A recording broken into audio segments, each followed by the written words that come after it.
ایک بزرگ نے اپنے بیٹے سے فرمایا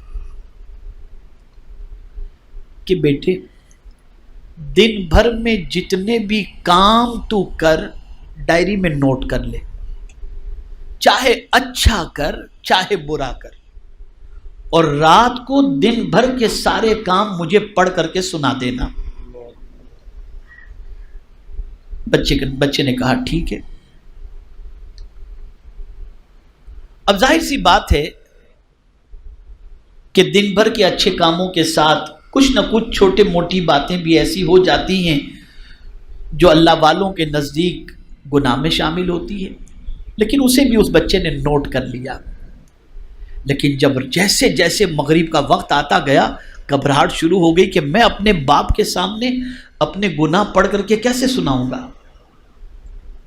رات ہوئی، باپ نے بلایا، بیٹے سب نوٹ کیے؟ ہاں ابا میں نے نوٹ کیا۔ اچھا بیٹے آج دن بھر کی ساری باتیں پڑھ کر کے سناؤ۔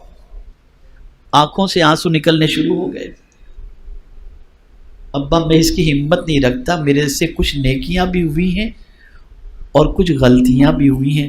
ابا میں اپنی غلطیوں کو آپ کے سامنے پڑھ کر سنانے کی طاقت نہیں رکھ سکتا، اور ہاتھ جوڑ کے ابا عرض کرتا ہوں آئندہ مجھ پر یہ رسپانسبلٹی نہ ڈالیں کہ میں دن بھر کی ساری باتیں لکھ لوں۔ اب بزرگ کا جواب سنیے، ارشاد فرماتے ہیں بیٹے میں نے تو صرف تیری تربیت کے لیے یہ تجھے ایک دن کے بارے میں بتایا تھا کہ آج کے دن میں تو جتنی نیکیاں کر، جو گناہ ہو سب چیزیں نوٹ کر لینا اور رات کو مجھے سنا دینا۔ بیٹا تو سوچ کہ ایک دن میں چند گناہ جو تجھ سے ہوئے تو تیرے باپ کے سامنے نہیں سنا سکتا، زندگی کے سارے گناہ خدا کے سامنے تو کیسے سنا سکے گا؟